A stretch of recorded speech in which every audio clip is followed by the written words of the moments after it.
आदमी दिल्ली को घेर के बैठे हुए हैं। भारत सरकार ने 22 जनवरी से बातचीत को बंद कर दिया गया है। आंदोलनरत में जो हमारे शहीद किसान हुए करीब 650 से ज्यादा, हमारे जितने भी बॉर्डर हैं हमारे वे शहीद किसान वहां पे हुए। प्रधानमंत्री भारत सरकार ने एक भी जवाब ये नहीं दिया कि हम 1 मिनट का मौन धारण करेंगे। ये समझना पड़ेगा आप लोगों को, ये समझना पड़ेगा आप लोगों को कि जिस तरह से यहाँ पे देश की प्रॉपर्टियां बेची जा रही है, ये लोग कौन हैं जो देश के संस्थाओं को बेच रहे, इन लोगों की पहचान करनी पड़ेगी। देश में बड़े बड़े आंदोलन ये चलाने पड़ेंगे। आज से जो संयुक्त मोर्चा ने फैसले लिए हैं उसके तहत हमको बड़ी बड़ी मीटिंगें पूरे देश भर में करनी पड़ेगी। अब ये मिशन खाली मिशन उत्तर प्रदेश और ये नहीं उत्तराखंड, मिशन होगा संयुक्त मोर्चे का देश बचाने का। ये देश बचेगा, ये संविधान बचेगा। आज लड़ाई उस मुकाम पर आ गई कि देश के जो नौजवान हैं, जो 14 करोड़ लोग जो बेरोजगार हमारे साथी हमारे बच्चे हुए हैं, ये आंदोलन उनके कंधों पे है। जिस तरह से एक चीज बेची जा रही है, 3 कानून भी उसी का ही एक हिस्सा है। पहला है कि यहाँ पे रेल और हवाई जहाज और हवाई अड्डे बेचे जाएंगे। किसने परमिशन दी? किसकी ताकत है कि देश की प्रॉपर्टियों को बेचोगे? आपने घोषणा पत्र में नहीं लिखा, देश की जनता को धोखा दिया। धोखा नंबर 1।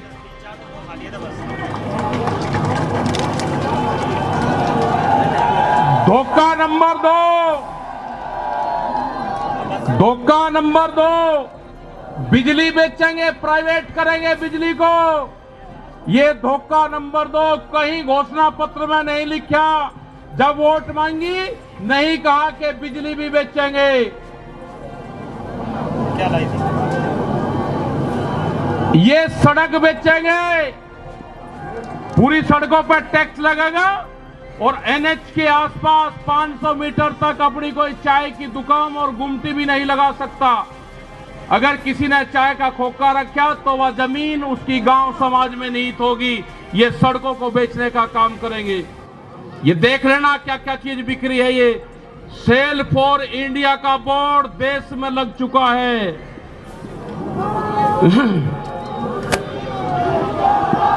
यह है LIC, जो बड़ी कंपनी देश की, बैंक, ये सब बिखरे हैं। इनके खरीदार कोई और नहीं है, खरीदार अडानी और अंबानी हैं। ये बिखरे हैं सब। FCI की जमीन जहां पे हमारा भंडारण होता था, वे पूरी जमीन, पूरे गोदाम अडानी को दे दिए गए हैं। पूरी FCI के जो गोदाम हैं अडानी के कब्जे में हैं। आपके पास में, भारत सरकार के पास में कोई भी गोदाम अब नहीं बचा है। देश के बंदरगाह, पूरा जो समुद्र के तट थे 100 किलोमीटर तक एक कंपनी को बेच दिए। वे बंदरगाह भी बिक गए। ये भी आपको जानकारी होनी चाहिए। वहां पे जो मछली पालन किसान हमारा था, जो नमक का किसान हमारा था, सब खत्म हो गए। बड़े बड़े बंदरगाह वहां पे बिक चुके हैं।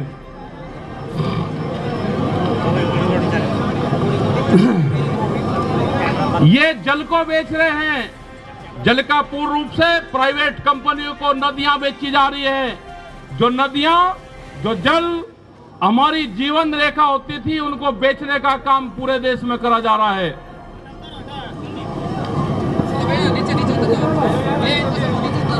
ये इंडिया ऑनलाइन सेल, मतलब कोई भी कीमत किसी भी चीज की लगा सकता है। भारत बिकाऊ है, ये भारत सरकार की पॉलिसी है। अब खतरे में कौन कौन है?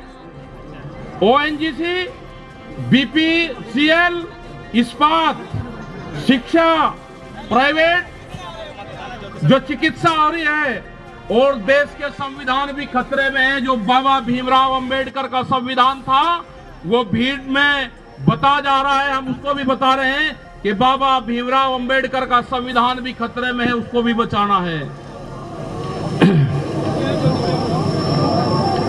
और ये खेती किसानी जिससे ये आंदोलन शुरू हुआ, ये खेती और किसानी भी बिक्री के कगार पे है।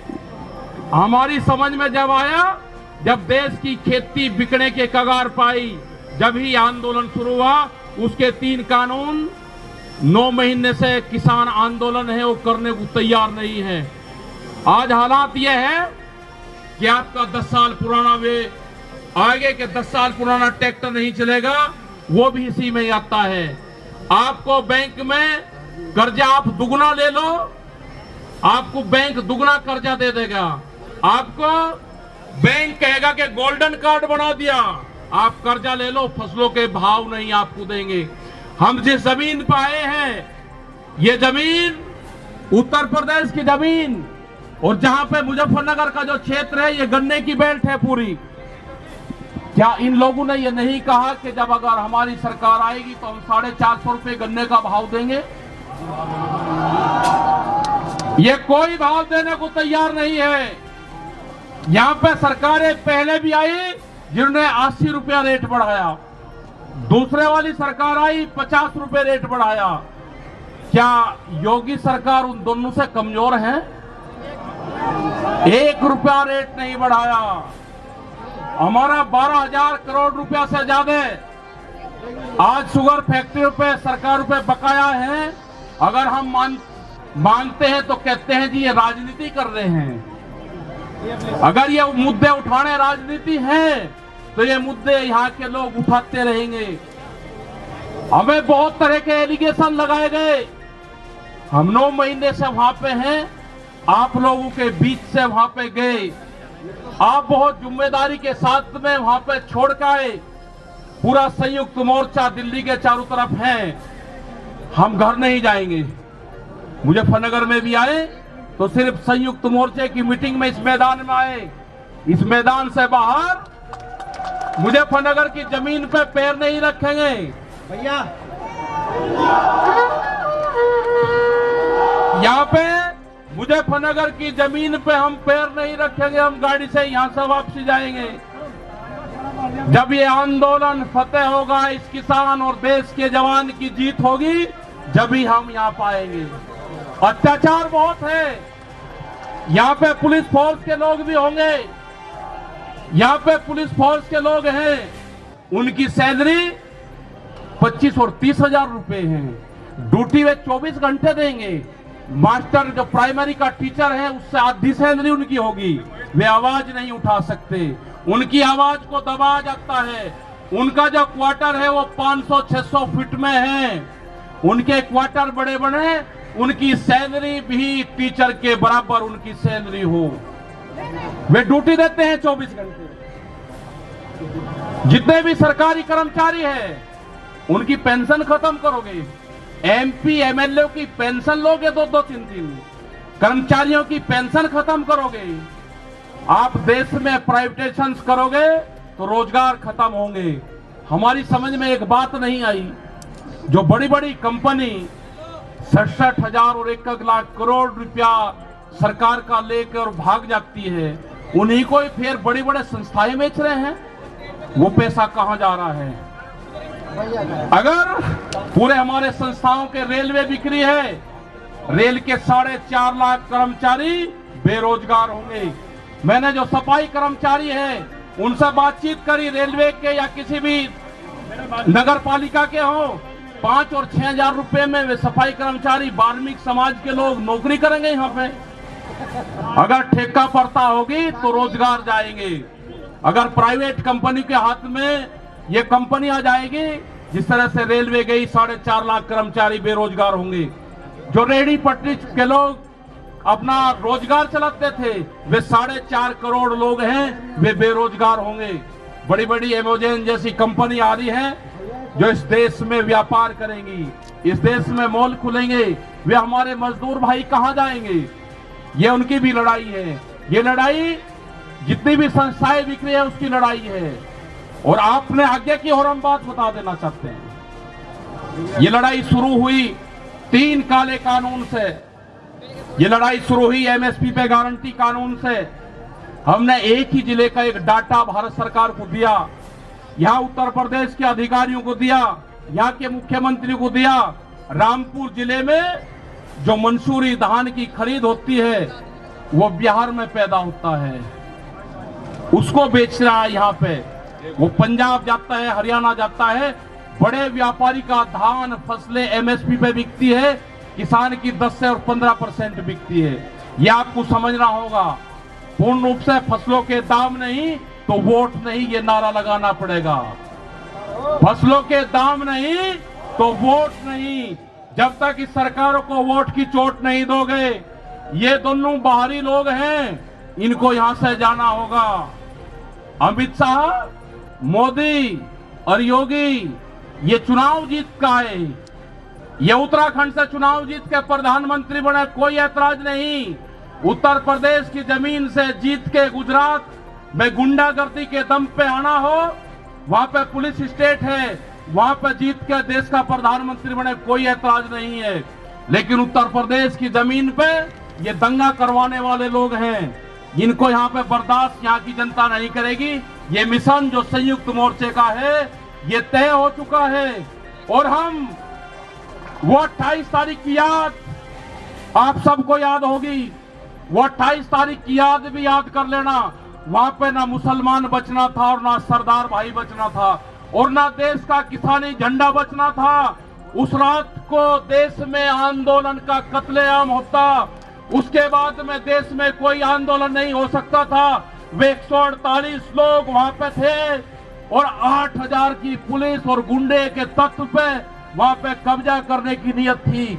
लेकिन वे 72 लोग वहां पे थे जो 20 मिनट के बाद ही जो वहां से घोषणा हुई, वे 20 मिनट बहुत महत्वपूर्ण थे। जब देश की जनता साथ में खड़े हुई, जब हमने जल मांगा तो कंडेला खाप हरियाणा, पूरा हरियाणा खाप सड़कों के ऊपर था, पूरा उत्तर प्रदेश सड़कों के ऊपर था। ये इस तरह का तोड़ने का काम करेंगे, हम जोड़ने का काम करेंगे। ये सरकारें आपसे फिर वादा लेकर जाते हैं कि वहां पे अगर हमारी कब्रगाह वहां पे बढ़ेगी, हम मोर्चा नहीं छोड़ देंगे। अगर हमको शहीद होना पड़ेगा तो हम मोर्चे पर होएंगे, या तो जीत का आएंगे, बगैर जीते नहीं आएंगे वापसी। ये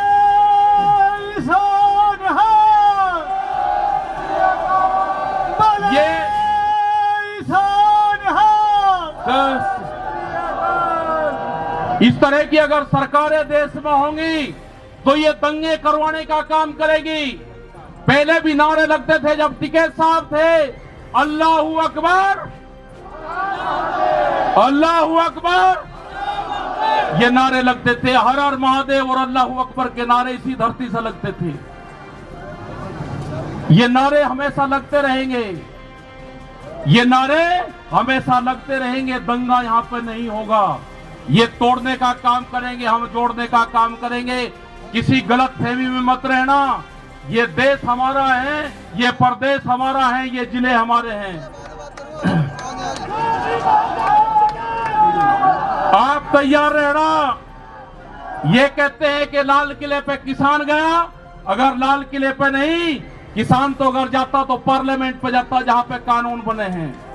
लाल किले पे धोखे से लेके गए हैं आप हमको, हमारे लोग नहीं गए, धोखे से लेकर आप लोग गए हैं। क्या कोई देश की एजेंसी है कि जो उसको जांच कर दे? क्योंकि कोई एजेंसी बोलने को तैयार नहीं है। पूरे देश पे इनका कब्जा हो चुका है, पूरी एजेंसियों पे। देश में कैमरा और कलम पे बंदूक का पहरा है।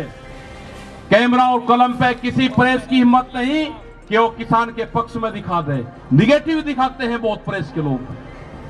तो इन सब लोगों का आपको ध्यान रखना है। ये आंदोलन जारी रहेगा। वो 28 तारीख की जो काली रात है उसको आप याद करते रहना। हम वहां से हटेंगे नहीं, किसी भी कीमत पर वहां से जाएंगे नहीं। देश के नौजवानों का रोजगार का सवाल है। 450 रुपया क्विंटल गन्ने का इन्होंने भाव की बात करी थी, वो चाहिए हमको। हमको फसलों पे एमएसपी की गारंटी चाहिए। प्रधानमंत्री ने कहा कि 2022 में फसलों के रेट दुगने होंगे, आमदनी दुगनी होगी। 3 महीने की बात रहेगी है, 1 जनवरी से बिकने वाली फसलें दुगने रेट पे बेचेंगे। ये प्रचार हम करेंगे, हम जाएंगे देश की जनता के बीच में, पूरे देश में संयुक्त मोर्चा आंदोलन करेगा। और हमने बार बार कहा कि हमारे पंच भी यही है और हमारा मंच भी वही है।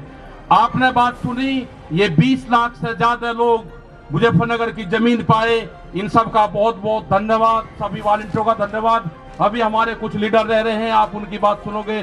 धन्यवाद। जय हिंद, जय भारत।